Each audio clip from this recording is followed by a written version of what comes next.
بەپی راپۆرتێکی وەزارەتی دەرەوەی ئەمریکا چاکسازیەکانی نێوەوەزارەتی پێشمەرگە و یەکخستنەوەی هێزەکان بە سستی بەڕێوە دەچێت و هێشتا حیزبایەتی لە ناو هێزەکانی پێشمەرگەدا زاڵە.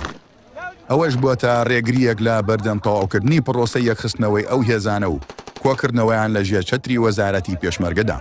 لە دوایین راپۆرتی وەرزی ئۆفیسی پشکنەری گشتی سەر بە وەزارەتی دەرەوەی ئەمریکا کە بەشێکی تایبەتە بە هێزەکانی پێشمەرگە و پرسی یەکخستنەوەی ئەو هێزانە و حیزبایەتی لە ناو پێشمەرگە و پرۆسەی کۆکردنەوەی هێزەکانی پێشمەرگە لە ژێر چەتری وەزارەتی پێشمەرگەی حکوومەتی هەرێمی کوردستان کراوە.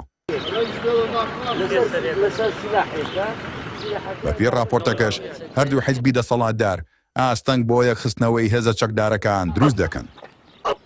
راپۆرتەکەی وەزارەتی دەرەوەی ئەمریکا کە کۆتایی مانگی حەوت بڵاوکراوەتەوە ئاماژە بۆ دەکات کە سەرەڕای هەوڵەکانی چاکسازی لەلایەن ئەمریکاوە لایەنگری حیزبی لە ناو وەزارەتی پێشمەرگەدا بوونی هەیە و لیوا و فەرماندە حیزبیەکان لەژێر دەسەڵاتی حیزبەکانی خۆیاندا کار دەکەن و بەهۆی حیزبایەتیشەوە هەوڵەکان بۆ یەکخستنەوەی پێشمەرگە لەژێر پێکهاتەی فەرماندەییەکی یەکگرتوودا پێشکەوتنێکی کەمیان بەخۆ بوونیوە.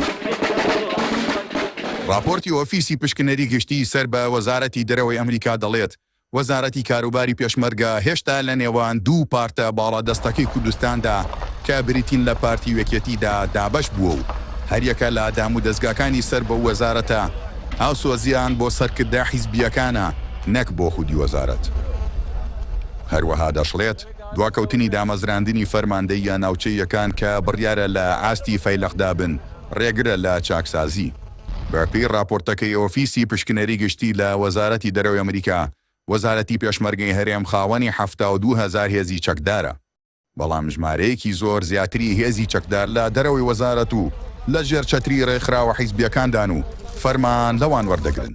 لە کاتێکدا بەپی لێکتێگەیشتنی نێوان حکوومەتی هەرێم و ئەمریکا پێویستە تا کۆتایی مانگی ئەیلولی ساڵی 2026 تەواوی هێزە چەکدارەکان لە ژێر چەتری وەزارەتی پێشمەرگەدا کۆ بکرێنەوە.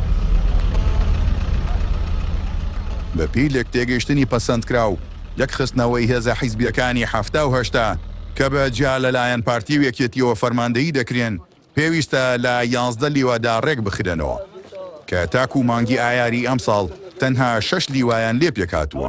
بەڵام راپۆرتەکەی وەزارەتی دەرەوەی ئەمریکا ئاشکرای کردووە دەست و دەسەڵاتی حیزبی یەکێتی و پارتی ڕێگر بووە لە چاکسازیەکان بۆ ڕێکخستنەوەی ئەو هێزان. لە دوایین خاڵیشدا راپۆرتەکەی ئەمریکا دەڵێت لە ڕووی داراییەوە ئەمریکا بەردەوامە لە پێدانی موچەی پێشمەرگە لە ڕێگای سندوقی ڕاهێنان و پڕچەکردنی دژە داعش. بەڵام بودجەی ساڵی دارایی 2026 ئەمریکا بڕگەی زیاتری بۆ دابینکردنی موچە تێدا نییە.